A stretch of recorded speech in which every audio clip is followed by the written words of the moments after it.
Durante el tiempo en que Jesús estuvo en la tierra sirviendo a la humanidad, dando a conocer al Padre, cumpliendo así lo que los profetas del Antiguo Testamento escribieron, aumentaban sus seguidores, pero también iban aumentando sus enemigos, de tal forma que Jesús expresó: desde que Juan el Bautista comenzó a predicar hasta ahora, el reino de Dios avanza a pesar de sus enemigos. Hoy disfrutamos estas porciones del Evangelio en donde Jesús permitirá que los gentiles participen de las bendiciones del pueblo de Dios y muestre su poder para resucitar. Oremos. Padre, en el nombre de Jesús agradecemos que nos des este privilegio de divulgar el Evangelio tuyo. Gracias por los oídos ungidos que tú ya tienes preparados para que hoy sea edificada la sociedad en general. Gracias, Dios, por los que han de ser salvos, por tu amor y tu misericordia. Y gracias, Dios, gracias por lo más que tú harás, porque tú siempre tienes más bendición de la que nosotros esperamos. En el nombre de Jesús. Amén. Dice el Evangelio de Lucas en los versículos 1 al 10. Después que hubo terminado todas sus palabras al pueblo que le oía, entró en Capernaum. Capernaum significa Villa de Nahum o Villa de Consuelo, en donde fueron realizados muchos milagros. Por así decirlo, fue la segunda residencia de Jesús, el centro del ministerio galileo, y durante el tiempo que Jesús estuvo en la tierra, era una ciudad pesquera, comercial, próspera, tenía un regimiento romano con su centro administrativo y un puesto de aduanas. Estaba situada en la ribera norte del mar o lago de Galilea. Allí vivían judíos y gentiles. Dice el versículo 2: y el siervo de un centurión, a quien éste quería mucho, estaba enfermo y a punto de morir. Se presenta una situación poco común, pues en ese tiempo la esclavitud era legal. Muchas personas podían tener criados o siervos. Generalmente los siervos eran explotados, maltratados por sus amos. Pero en esta ocasión era diferente, pues aunque el patrón era un militar que tenía a su cargo 100 soldados, este militar era de nobles sentimientos, pues dice que el centurión quería mucho a su siervo, quien estaba tan enfermo que probablemente moriría. El versículo 3 del capítulo 7 de Lucas dice: cuando el centurión oyó hablar de Jesús, le envió unos ancianos de los judíos, rogándole que viniese y sanase a su siervo. Este mismo relato también lo documentó Mateo en su capítulo 8, versículo 5. En Mateo dice que el centurión romano visitó personalmente a Jesús, mientras que en Lucas 7:3, este pasaje que estamos revisando, dice que le pidió a unos ancianos de los judíos que le presentaran esa petición a Jesús. No existe ningún desacuerdo. Lo que sucede es que Mateo enfatiza la fe del hombre romano.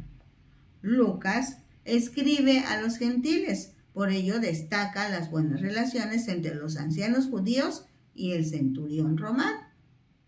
El versículo 4 de Lucas 7 dice: y ellos vinieron a Jesús y le rogaron con solicitud, diciéndole: es digno que le concedas esto, porque ama a nuestra nación y nos edificó una sinagoga.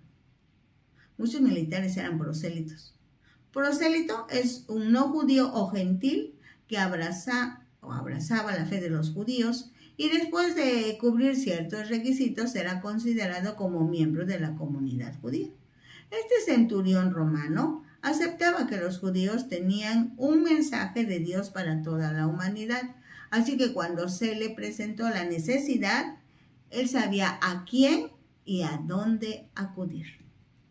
Dice el versículo 6 del capítulo 7 de Lucas: y Jesús fue con ellos, pero cuando ya no estaban lejos de la casa, el centurión envió a él unos amigos diciéndole: Señor, no te molestes, pues no soy digno de que entres bajo mi techo, por lo que ni aún me tuve por digno de venir a ti, pero di la palabra y mi siervo será sano. Cuando dice no soy digno, el centurión romano trata a Jesús como su superior. Por eso es que a su juicio no merece que Jesús entre en su casa. Dice el versículo 8, porque también yo soy hombre puesto bajo autoridad y tengo soldados bajo mis órdenes. Y digo a este, ve y va. Y al otro, ven y viene. Y a mi siervo, haz esto y lo hace. Dice el versículo 9, al oír esto, Jesús se maravilló de él y volviéndose, dijo a la gente que le seguía, os digo que ni aún en Israel he hallado tanta fe. Alguno preguntaría, ¿por qué el centurión no solicitó que Jesús fuese a su casa o que el centurión fuese hasta donde está Jesús? Por su desempeño dentro del ejército romano, sabía bien cómo se debía ejercer la autoridad. Pues así como no necesitaba estar presente para que sus órdenes se llevaran a cabo, al reconocer que Jesús tenía autoridad sobre la enfermedad, no era necesario que Jesús estuviera presente para sanarlo. Considerando que el centurión era un gentil que aún no conocía a Dios, la fe del centurión realmente sorprendió al mismo Señor Jesús. Dice el versículo 10, y al regresar a casa, los que habían sido enviados hallaron sano al siervo que había estado enfermo. Ahora veamos en Mateo 8, del 11 al 13, que complementa este pasaje de Lucas. Dice, y os digo que vendrán muchos del oriente y del occidente y se sentarán con Abraham e Isaac y Jacob en el reino de los cielos. Cuando menciona el oriente y el occidente se refiere a toda la tierra. El mensaje del Señor Jesús es para toda la humanidad y no solo para los judíos. Dice el versículo 12 de Mateo 8, mas los hijos del reino serán echados a las tinieblas de afuera. Allí será el lloro y el crujir de dientes. La expresión los hijos del reino se refiere a los que consideraban el judaísmo como el paso de entrada al reino, pues no entendían que la salvación no se adquiere como derecho de nacimiento, sino mediante la fe en Cristo. Cristo que perdona pecados y nos vuelve en amistad con el Padre. Dice el versículo 13 de Mateo 8. Entonces Jesús dijo al centurión, ve, y como creíste, te se ha hecho. Y su criado fue sanado en aquella misma hora. El mensaje aquí es muy claro. Cada persona tiene que elegir entre aceptar o rechazar las buenas nuevas y nadie pasa a formar parte del reino de Dios por herencia o conexión familiar. La clave es creer. Jesús le dijo, creíste, llevaste a cabo la acción de creer. Ahora, en Lucas 7, del 11 al 17 leemos, aconteció después que él iba a la ciudad que se llama Naín, e iban con él muchos de sus discípulos y una gran multitud. Naín del hebreo quiere decir pastos verdes, situada a unos 100 kilómetros al sudeste de Nazaret y más o menos a 40 kilómetros de Capernaum. Estaba apartada de las rutas transitadas. Era una pequeña aldea agrícola en tiempos de Jesús. Un camino vecinal era el medio para llegar ahí. O sea, no estaba muy bien comunicada. Dice el versículo 12 de Lucas 7. Cuando llegó cerca de la puerta de la ciudad, he aquí que llevaban a enterrar a un difunto, hijo único de su madre, la cual era viuda, y había con ella mucha gente de la ciudad. La tradición judía decía que se debía honrar al difunto, por eso se hacía un recorrido con el cuerpo del muerto por delante, seguido de familiares y amigos. Se atravesaba la localidad esperando que se fueran uniendo a la columna. Algunas personas iban llorando en voz alta. Este era el oficio de las plañideras, pues cobraban alguna cuota por este servicio. El luto duraba 30 días en promedio. Cuando Jesús llega a Naín, se encuentra con un grupo de personas que van a enterrar a un difunto. La que va al frente es una viuda. Una viuda, bíblicamente hablando, es una mujer que ha perdido a su esposo y no tiene un hijo adulto o yerno que la mantenga.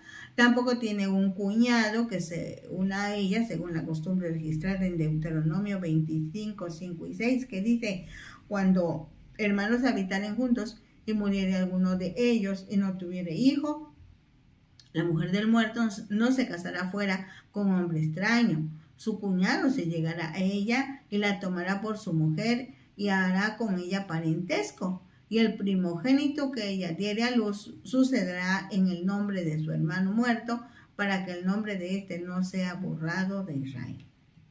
Dios tiene especial cuidado de las viudas, pues dice que es defensor de viudas. Dice el versículo 13 de Lucas 7. Y cuando el Señor la vio, se compadeció de ella y le dijo, no llores.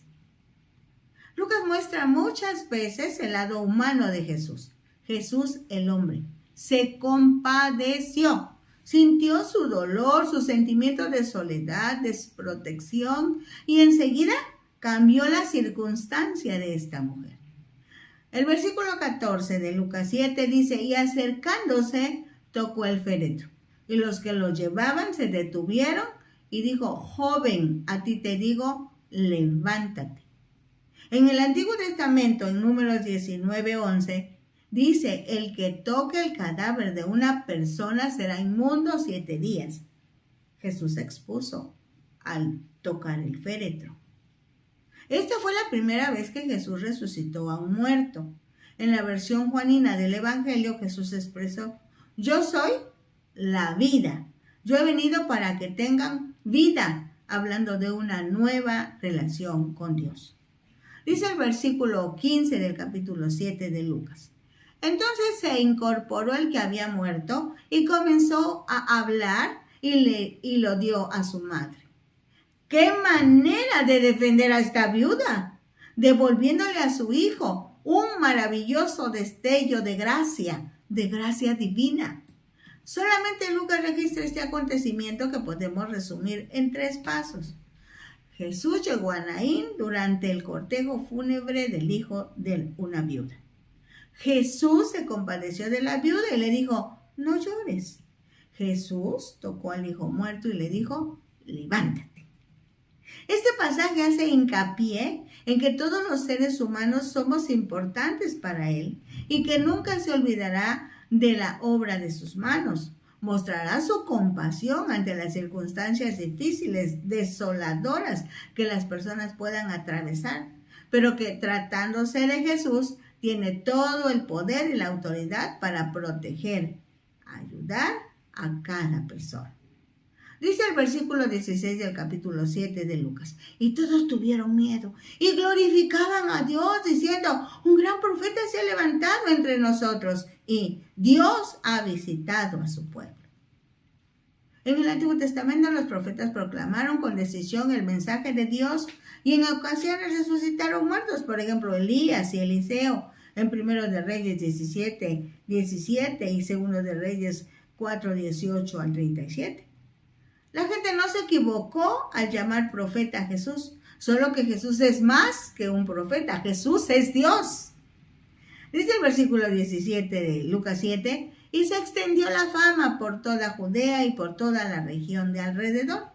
Hasta hoy, cuando un ser humano recibe el toque de Dios, resucita para Dios, pues sin Cristo estamos separados, extraviados, muertos. Cuando uno resucita y vive para Dios, provoca asombro en la sociedad que le rodea y se extiende la noticia como en los tiempos de Jesús. Ahora vamos a Lucas 7 del 18 al 23. También esto lo encontramos en Mateo 11 del 2 al 6. Los discípulos de Juan le dieron las nuevas de todas estas cosas y llamó Juan a 2 de sus discípulos. A pesar de que Juan el Bautista estaba encarcelado, sus discípulos tenían contacto con él y continuaron su ministerio. Dice el versículo 19 de Lucas 7, y los envió a Jesús para preguntarle, ¿eres tú el que había de venir o esperaremos a otro? Juan dijo que Jesús era el Cordero de Dios, el Mesías. En ese preciso momento, Juan estaba preso, solo recibía las noticias que le compartían sus discípulos que todavía le apoyaban. pero a su parecer el ministerio de Jesús no tenía los resultados esperados por Juan mismo. También pudo haber sido animado por sus propios discípulos, los discípulos de Juan, para enviar a formular esta pregunta. Dice el versículo 20 de Lucas 7. Cuando, pues, los hombres vinieron a él, dijeron: Juan el Bautista nos ha enviado a ti para preguntarte, ¿eres tú el que había de venir o esperaremos a otro? Dice el versículo 21 de Lucas 7. En esa misma hora sanó a muchos de enfermedades y plagas y de espíritus malos, y a muchos ciegos les dio la vista. En Lucas 7:22 encontramos que dice: y respondiendo Jesús les dijo: id, haced saber a Juan lo que habéis visto y oído. Los ciegos ven, los cojos andan, los leprosos son limpiados, los sordos oyen, los muertos son resucitados y a los pobres es anunciado el evangelio. Probablemente Juan pensaba que los informes recibidos relacionados con Jesús eran inesperados e incompletos. Sus dudas eran naturales y Jesús no lo reprendió por esto. En cambio, contestó de manera que Juan comprendiera al explicarle que él cumplía las cosas que se esperaba que hiciera el Mesías. Dios también puede resolver nuestras dudas y no rechaza nuestras preguntas. Lucas subraya que en la actividad de Jesús está el cumplimiento de lo dicho por el Antiguo Testamento, específicamente el profeta Isaías en el capítulo 61, versículo 1. El Espíritu de Jehová el Señor está sobre mí, porque me ungió Jehová, me ha enviado a predicar buenas nuevas a los abatidos, a vendar a los quebrantados de corazón, a publicar libertad a los cautivos y a los presos apertura de la cárcel. Y bienaventurado es aquel que no hallare tropiezo en mí. Jesús deja saber que no permitiría que Juan cayera en la trampa de la duda. Dice Mateo 11 al 15, esto también está en Lucas 7, 24 al 28. Mateo 11, 7. Mientras ellos se iban, comenzó Jesús a decir de Juan a la gente: ¿qué salisteis a ver al desierto? ¿Una caña sacudida por el viento? ¿O qué salisteis a ver? A ver, ¿a un hombre cubierto de vestiduras delicadas? He aquí, los que llevan vestiduras delicadas en las casas de los reyes están. Dice Mateo 11, 9. ¿Pero qué salisteis a ver? ¿A un profeta? Sí, os digo, y más que profeta, porque este es de quien está escrito: he aquí yo envío mi mensajero delante de tu faz, el cual preparará tu camino delante de ti. Y Mateo 11:11 dice: de cierto os digo, entre los que nacen de mujer no se ha levantado otro mayor que Juan el Bautista, pero el más pequeño en el reino de los cielos mayor es que él. Jesús hizo un contraste entre la vida espiritual y física de Juan. De todas las personas, ningún hombre cumplió el propósito mejor que Juan. Sin embargo, en el reino venidero de Dios, todos los presentes tendrán una herencia espiritual mayor que la de Juan, porque habrán visto y conocido a Cristo y la obra que consumó en la cruz.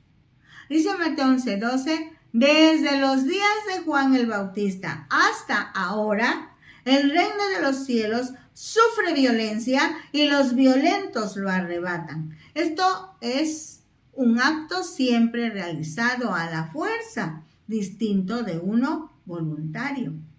Hay 3 puntos de vista en relación con el resultado de este versículo 12. Jesús pudo estar refiriéndose a un gran movimiento hacia Dios que quizá comenzó cuando Juan empezó a predicar. Es posible que se refiera al hecho de que la mayoría de los judíos esperaban que el reino de Dios viniera por medio de un derrocamiento violento del gobierno romano. También quiso decir que para ingresar en el reino se requiere coraje, fe resuelta, determinación y tolerancia debido a la persecución que se desataría contra los seguidores de Cristo. La traducción en lenguaje actual dice: desde que Juan el Bautista comenzó a predicar hasta ahora, el reino de Dios avanza a pesar de sus enemigos. Solo la gente valiente y decidida logra formar parte de él. Mateo 11:13 dice: porque todos los profetas y la ley profetizaron hasta Juan. En el Antiguo Testamento los profetas hablaron de la venida del reino. Juan, como el último profeta del Antiguo Testamento, representaba el final del Antiguo Pacto. Dice Mateo 11:14: y si queréis recibirlo, él es aquel Elías que había de venir. Al revisar el Evangelio según Juan, en el capítulo 1, versículo 21, cuando le preguntaron, Juan el Bautista dijo que no era Elías. Efectivamente no era el profeta Elías, pero sí cumplió con la función y responsabilidad que ejerció Elías. Su mensaje, su decisión de obedecer a Dios, el respaldo de Dios a su ministerio. Dice Mateo 11:15: el que tiene oídos para oír, oiga. Jesús utiliza este dicho para llamar la atención de sus oyentes, de tal forma que se esforzaran por entender lo que les estaba diciendo. Esta expresión es un llamado de atención para que el escuchar no sea superficial, sino un compromiso profundo con la palabra de Dios. En otras palabras, se invita a los oyentes a abrir la mente y el corazón a las verdades divinas y permitir que transformen sus vidas. Ahora vamos con los versículos 29 y 30 de Lucas 7. Todo el pueblo y los publicanos, cuando lo oyeron, justificaron a Dios, bautizándose con el espíritu de Juan. 7:30. Mas los fariseos y los intérpretes de la ley desecharon los designios de Dios respecto de sí mismos, no siendo bautizados por Juan. Los que cobraban los impuestos, que eran mal vistos por los judíos, pues los consideraban como traidores, y el pueblo en sí, al escuchar el mensaje de Juan, se arrepintieron, reconociendo la justicia de Dios, no así los que representaban la autoridad religiosa, pues ellos rechazaron la predicación de Juan porque querían vivir a su manera. Los versículos 31 al 30 de Lucas 7 dicen: y dijo el Señor: ¿a qué pues compararé los hombres de esta generación y a qué son semejantes? Semejantes son a los muchachos sentados en la plaza que dan voces unos a otros y dicen: os rogamos flauta y no bailasteis, os endechamos y no llorasteis. Porque vino Juan el Bautista, que ni comía pan ni bebía vino, y decís: demonio tiene. Vino el Hijo del Hombre, que come y bebe, y decís: este es un hombre comilón y bebedor de vino, amigo de publicanos y pecadores. Los fariseos y expertos en la ley no soportaban que alguien hablara con la verdad y les descubrieran su hipocresía. Dice el versículo 35 de capítulo 7: mas la sabiduría es justificada por todos sus hijos. Los hijos de sabiduría prueban con su conducta que el método de Dios es correcto, pues históricamente hablando el Evangelio avanza entre la sociedad nada más ni nada menos que por el testimonio de vidas transformadas, irradiando el amor de Dios que se establece en el corazón de sus hijos por haber aceptado a Jesucristo como su Señor, Salvador y Rey. Esto es interesante. Es necesario aceptar a Jesús, es necesario creer para que nuestras vidas sean transformadas. Recuerden que les invitamos a sintonizar Ventana Virtual Radio Cristiana, la señal que edifica, también la televisora Surimar y la unión de emisoras cristianas por internet que están uniendo al mundo con el Evangelio de Jesucristo. Podemos en este momento orar a Dios y pedirle precisamente esto: que el Evangelio de Cristo siga corriendo a través de estos medios, a través de la prédica, a través de la lectura de la Biblia, de los estudios en casa. Lo importante es que las personas, todas, porque Cristo vino para salvar a los pecadores, y resulta que todos somos pecadores, porque todos pecamos. Así que vamos a decirle al Señor: Padre, Gracias por esta palabra. Gracias por este momento. Gracias porque estás aplicándola. Tú la estás aplicando, Señor. La Biblia dice que el Espíritu Santo viene, redarguye, aplica la palabra, nos convence de pecado y nosotros buscamos ayuda en Dios y por eso mismo podemos aceptar que Jesucristo perdona pecados, que Jesucristo restaura vidas, que Jesucristo es el Señor, que Jesucristo es el único que debe ser alabado, exaltado y reverenciado en todo lugar y en todo tiempo. Gracias por las gentes, Señor, que están trabajando ya. Gracias, Padre, por cada uno de los que van a escuchar, de cada uno de los que van a aceptar. Porque el reino de los cielos avanza. Gloria a tu nombre, Dios. Amén.